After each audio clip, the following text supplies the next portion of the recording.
Shalom, shalom at isang mapagpalang araw po sa inyo mga kapatid, mga kababayan at sa ating mga Kristiyanong kapatid na nakikinig ngayon.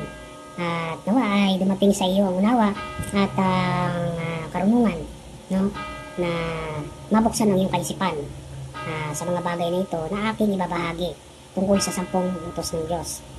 No, ano nga ba itong 10 utos ng Diyos at ano ang kahalagahan nito? Ito po ay importante sa atin sapagkat ito ay binigay kay Moses at hindi lamang para sa bayang Israel, kundi maging sa mga taga-ibang lupa na dapat nating sundin o lakaran itong kautusan na ibinigay ng Diyos mula sa bundok ng Sinai. So sana ay dumating sa inyo ang unawa at kung kayo ay mayroong mga Biblia dyan sa inyong bahay ngayon ay maaari niyong buksan ang inyong Biblia sa Exodus 20, no? Verses 1 to 17. O sa Tagalog naman ay sa Exodo 20 at versikulo 1 hanggang 17. So ito po ang sabi ng Panginoon natin nung kanyang ibinigay ang 10 utos. So sinalita ng Diyos ang lahat ng salitang ito na sinasabi, "Ako ang Panginoon ng Diyos na naglabas sa iyo mula sa lupain ng Ehipto sa bahay ng pagkaalipin." So dito sa verse 1, nagpapakilala po ang Panginoon dito kasi siyempre sa isang covenant o sa isang kontrata o kasunduan, kailangan magpakilala muna yung both parties, no? At dito sa verse 1 ay nagpapakilala ang ating Panginoon at ang kanyang katipanan dito ay ang Israel. Kaya ito ang kanyang sinasalita dito sa unang verse ng Exodus 1, no? Sabi ng Panginoon, "Ako ang Panginoon mong Diyos na naglabas sa iyo mula sa lupain ng Ehipto sa bahay ng pagkalipin." So sabi dito ng Panginoon sa kanyang unang utos, huwag kang magkakaroon ng ibang mga Diyos sa harapan ko o sa harap ko, sabi niya. So hindi tayo dapat magkaroon ng ibang Diyos. So malinaw naman yun sa pag-unawa natin kung anong kahulugan nun dahil napaka-plain ng pagkakasabi ng po. Sa pangalawang utos ng Panginoon, sabi niya, huwag kang gagawa para sa iyo ng larawang inanyuan o ng kawangis man ang anumang anyong nasa itaas sa langit, nasa itaas sa langit o nasa ibaba sa lupa, o nasa tubig sa ilalim ng lupa. So huwag kang gagawa. Yun ang ikalawang utos. So ito pasintabi lang sa mga kapatid, sa mga kababayan nating Katoliko na nagsisisamba o nagsisigawa ng mga larawang inanyuan at kanilang sinasamba ito. Pero pag tinanong sila, ba't kayo gumagawa ng larawang inanyuan at inyong sinasamba? Di bagat yan ay utos ng Panginoon na huwag kang gagawa ng larawang inanyuan? Sasagutin kanila, sasabihin nila, hindi yan, representation lang yan. Hindi kami sumasamba dyan. Yun ang sagot nila. Pero, sinasabi dito ng Panginoon, napakalinaw, na huwag kayong gagawa. So, ano ba yung bato? Di ba ginawa ninyo yung bato, yung kahoy, at inanyuan ninyo ng larawan ng kung sinong santo? So, wag nating gawing excuse na representation, no? Hindi nga utos do not make any representation of any kind. Sa English, ang ibig sabihin nito, no? Huwag kayong gagawa ng any kind of representation of anything, no? Nakawangis ng anumang anyong nasa itaas ng langit o nasa ibaba ng lupa, no? So, malinaw po yung utos dito. So, kung hindi nyo nauunawa yung salita na binibigay ng Panginoon, baka blinded po kayo at sarado ang mga mata ng inyong mga puso sa pagkakaunawa. So, itutuloy ko. Sabi dito sa verse 5, huwag mong yuyukuran sila o paglilingkuran man sila, sapagkat akong Panginoon mong Diyos ay Diyos na mapanibuguin na aking dinadalaw ang katampalasanan ng mga magulang sa mga anak hanggang sa ikatlo o ikaapat na saling lahi ng mga napupuot sa akin. So, sabi, huwag mong yuyukuran, no? So, pag tinanong mo sila, di ba niyuyukuran ninyo? Niluluran nga ninyo so hindi, lang yun, pag lang namin yung paggalang, yun na nga yun na nga yung sinasabi dito napakalinaw, huwag mo nga yuyukuran. Sasabihin nila, hindi naman namin pinaglilingkuran hindi nyo pinaglilingkuran, pinupunasan nyo pa nga ng good morning towel, tapos hinahalikan nyo, may pahalik pa kayo tapos binubuhat nyo dahil di makalakad yung mga santo-santo nyo. Di ba paglilingkod yun, pinaglilingkuran nyo yung inyong mga Diyos-Diyosan? So napakalinaw po nung sinasabi dito. Kung hindi nyo nauunawa ito, baka bulag kayo, blinded kayo talaga. At binulag na kayo ni Satan. Kaya hindi nyo naiintindihan yung inyong mga ginagawa na malinaw dito sa kasulatan kung papaanong sinabi ng Panginoon yung mga hindi nyo dapat gawin na ginagawa ninyo at binibigyan nyo katwiran na sinasabi nyo sa mga sarili nyo. Hindi yun. Kundi sa Panginoon kami naglilingkod. Panginoon mismo nagsasabi, huwag nyong yuyukuran, huwag nyong paglilingkuran. Dahil ako ay Panginoong Diyos na mapanibughuin, na aking dinadalaw ang katampalasanan ng mga magulang sa mga anak. So, dahil sa inyong katampalasanan, no, kayong mga magulang kayo, ay magsasaper ang inyong mga anak hanggang sa ikatlo at ikaapat na saling lahi. So, mula sa inyong anak hanggang sa inyong mga apo, hanggang sa kaapo-apuhan nyo sa tuhod, dahil sa inyong pagsalangsang dito sa utos na ito, ay magmamana pa nitong kasamaan nyo ang inyong mga anak at ang inyong mga apo. So, sana dumating sa inyo ang unawa, at mapag-isip-isip nyo at mapagtanto ang mga bagay na ito. No. Tutuloy ko lamang, sabi sa verse 6, at pinagpapakitaan ko ng kaawaan ng libu-libong umiibig sa akin at tumutupad ng aking mga utos. So, pinapakitaan ng Panginoon ng kaawaan, no? Yung mga libu-libong umiibig sa Kanya, ibig sabihin, tumutupad sa Kanyang mga utos. At ito ang Kanyang utos. Na huwag kayo magalit sa akin, ha? Mga kababayan, kung sinasabi ko sa inyo ito. Hindi ito personal na pang-atake sa inyo, kundi sinasabi ko sa inyo, yung sinasabi ng Biblia, ng kasulatan. Ito po, malinaw. Ito yung sinasabi ng kasulatan na galing sa Diyos. So kung nagagalit kayo na sinasabi ito sa inyo, nagagalit ba kayo sa Diyos?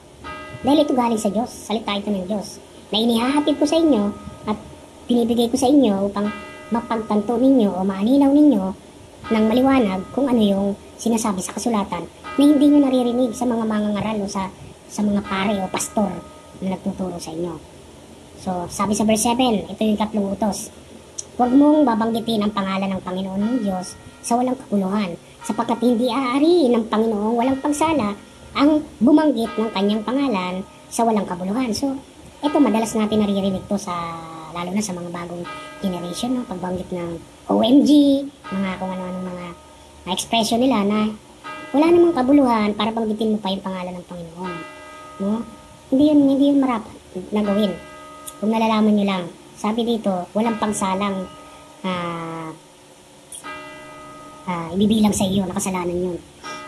So dito na ako sa verse 8, no? Ito yung ikaapat na utos. Sabi dito, alalahanin mo ang araw ng Sabat upang ipangilin. 6 na araw na gagawa ka at iyong gagawin ang lahat ng iyong gawain. So, meron tayong 6 na araw para gumawa. At sa ikapitong araw ay ang pagpapahinga o ang Sabat. So, sasabihin ng ilan, ay, wala na anya yung Sabat. Hindi na anya yan sa atin applicable. Nung araw, yan ay ginagawa, At sinusunod yan ng mga Israelita. Pero sa panahon natin na ito ay hindi na niya yan applicable. So gusto kong ibigay sa inyo yung passage dito sa Biblia na isang propesiya, no, na mangyayari sa darating na panahon. Propesiya ito So pag sinabing prophecy, hindi pa ito nangyayari at mangyayari pa lamang. So gusto kong tingnan ninyo sa mga Biblia ninyo, At buksan ninyo sa Matthew 24. So bibigyan ko lang ng context itong Matthew 24. Ang Panginoong Yeshua, ang Bisaya, ay nangangaral dito sa chapter na ito at siya ay nagbibigay ng propesiya sa mangyayari sa mga darating na panahon. At pag binasa nyo mula dun sa verse 1 hanggang dito sa verse 20, no? Ito ang sabi sa verse 20. At magsipanalangin kayo na huwag mangyari ang pagtakas ninyo sa panahong taginaw o sa Sabat man. O sa Sabat man, ulitin ko, sapagkat kung magkagayoy, magkakaroon ng malaking kapigatian na ang gayoy di pa nangyayari buhat sa pasimula ng sanglibutan hanggang ngayon at hindi na mangyayari kailanman. So pansinin ninyo yung pagkakasabi dito. At magsipanalangin kayo na huwag mangyari ang pagtakas ninyo sa panahong taginaw o sa Sabat man. So, ibig sabihin may Sabat pa rin. Ano pa to Prophecy ito. Ibig sabihin hindi pa to nangyayari. Pero, yung Sabat sa mga panahong ito ay nananatili. No? Nananatili kasi itong binabanggit dito sa Matthew 24, ito yung mga Great Tribulation na mangyayari. So, yung mga tanda ito, bago dumating ang Misaya. Ang malaking kapigatian na mangyayari, bago dumating ang Misaya. Sinasabi nga dito na mga kakarinig kayo ng mga digmaan at mga alingaw-ngaw ng digmaan. Ingatan ninyo na huwag kayong maglumihanan sapagkat kinakailangan ito'y mangyari datapwat hindi pa ang wakas sapagkat magsisitindig ang laban sa bansa at ang kaharian laban sa kaharian at magkakagutom at lilindol sa iba't ibang dako. So, ito yung mga mangyayari. At may mga iba pang sinabi dito na may mga propetang bulaan na magsisilitaw at kung sino man ang makapagtiis hanggang sa wakas ay siyang maliligtas. So, ito, pinapakita dito yung mga mangyayari sa panahong darating. Pero binabanggit dito na nananatili pa rin yung araw ng Sabat. So, ibig sabihin yung Sabat hindi po nawala at nagpapatuloy. Hindi po nawala yung Sabat, no? So, nabasa natin, di ba? So, yan po ay isang katunayan at patunay na ang Sabat ay hindi inalis. At yan po ay nananatili maging sa mga panahon ito. At kung kayo, hindi kayo namimili ng Sabat, ay ewan ko na lang sa inyo sapagkat yan ang katuruan sa inyo ng inyong mga pastor o sa inyong simbahan, no? Na huwag ipangili ng araw ng Sabat sapagkat hindi na inakma sa panahon ninyo ngayon.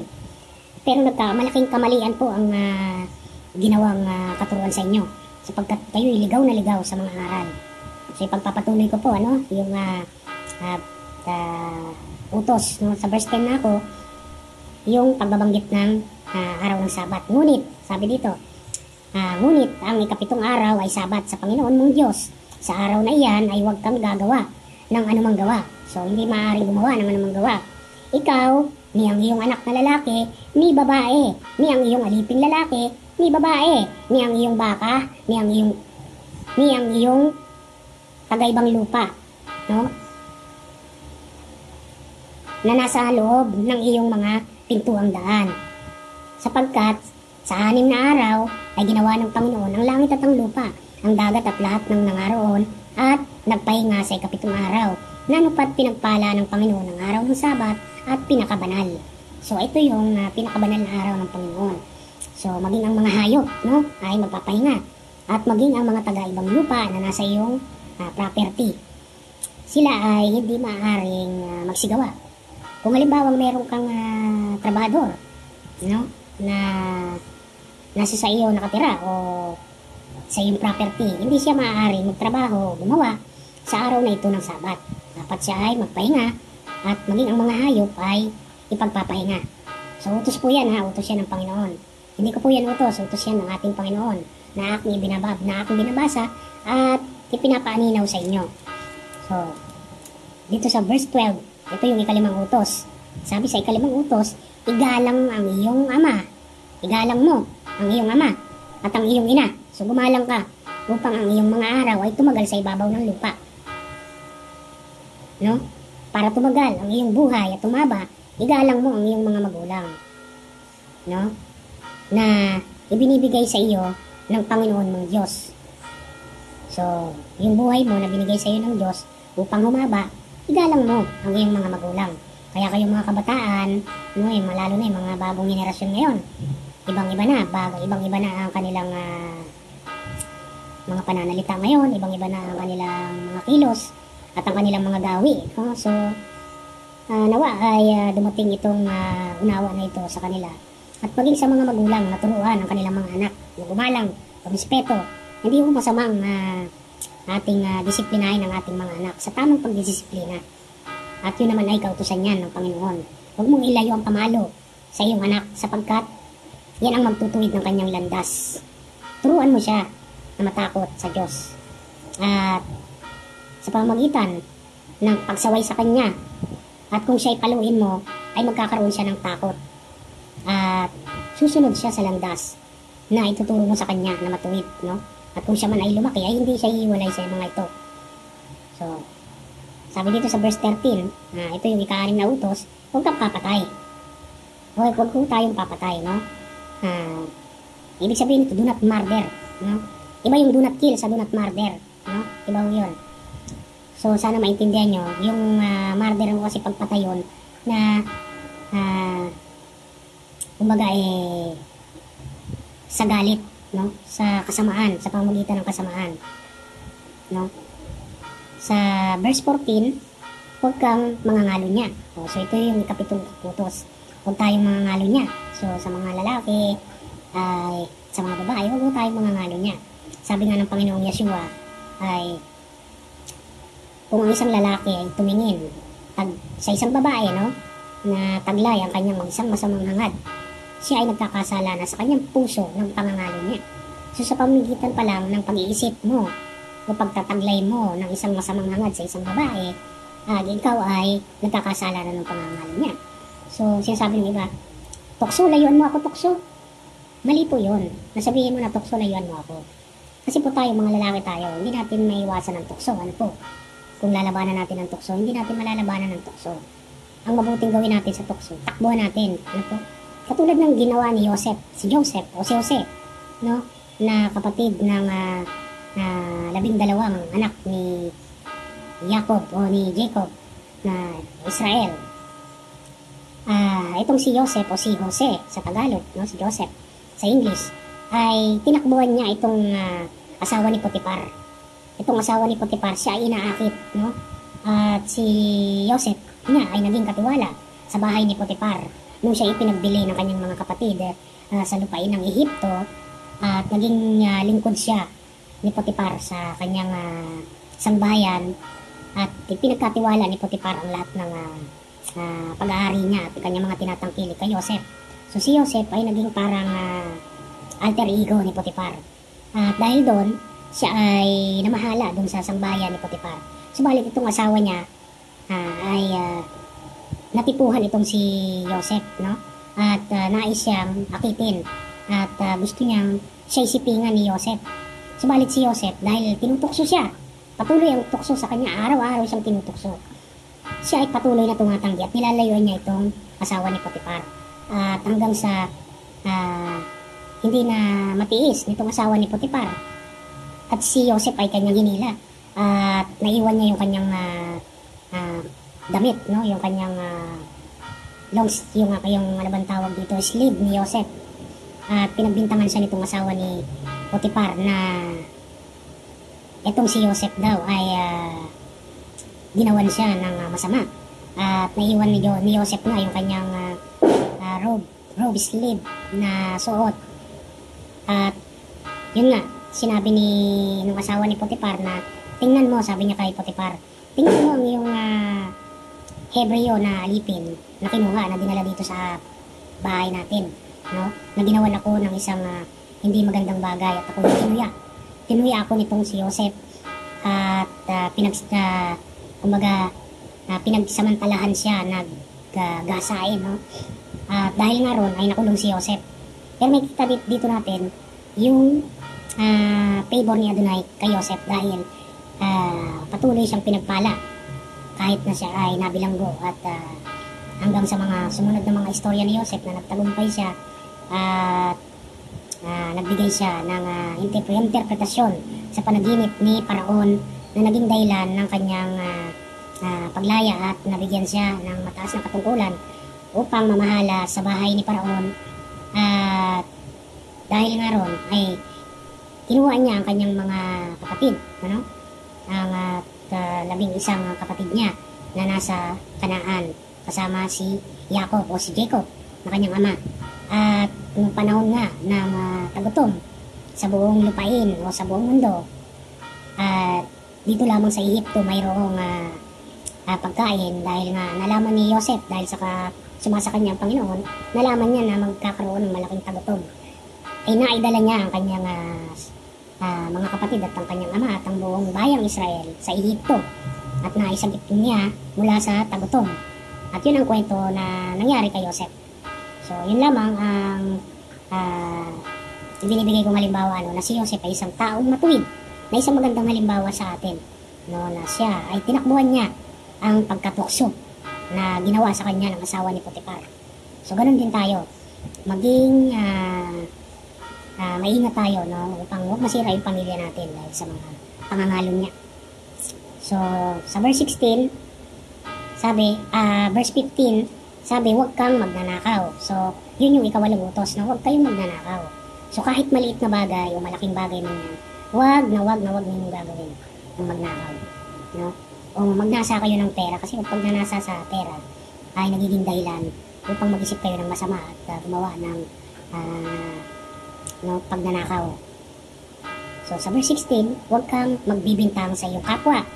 So yan po ang ikasyam na utos. Huwag kayong magbibintang sa inyong kapwa. No? Kung wala kang pruweba at wala ka namang saksi dun sa isang pangyayari na hindi mo alam kung anong katotohanan, huwag kang magbibintang. Huwag kang man lamang mag-isip na ginawang ka ng hindi magandang bagay ng isang tao na wala ka namang proof, wala kang ebidensya. So huwag kang mag-iisip o magbibintang, no? Hanggat hindi mo nalalaman kung ano ba talaga ang katotohanan. So kasalanan po yan, no? Malaking kasalanan yan. So ang ikasampung utos, huwag mong iimbutin ang bahay ng iyong kapwa, huwag mong iimbutin ang asawa ng iyong kapwa, ni ang kanyang aliping lalaki o babae, ni ang kanyang baka, ni ang kanyang asno, ni anumang bagay ng iyong kapwa. So huwag mong aangkinin, no? Iimbutin, ibig sabihin nun, aangkinin mo, aariin mo na iyo. So ang asawa ng iyong kapwa, maging ang kanyang alipin o ang kanyang mga pag-aari. So yun po ang ikasampung utos. Huwag natin gawin yon. At yun ay paglabag sa utos ng ating Panginoong Diyos. So yun lamang po ang 10 kautusan na aking ibinabahagi sa inyo. Nawa ay naipaliwanag ko sa inyo at naintindihan ninyo ang mga bagay na ito, at nawa ay pagpalain kayo ng Panginoon at mabuksan ang inyong mga mata, ng inyong mga puso, no? At shalom to everyone, and may Adonai bless you.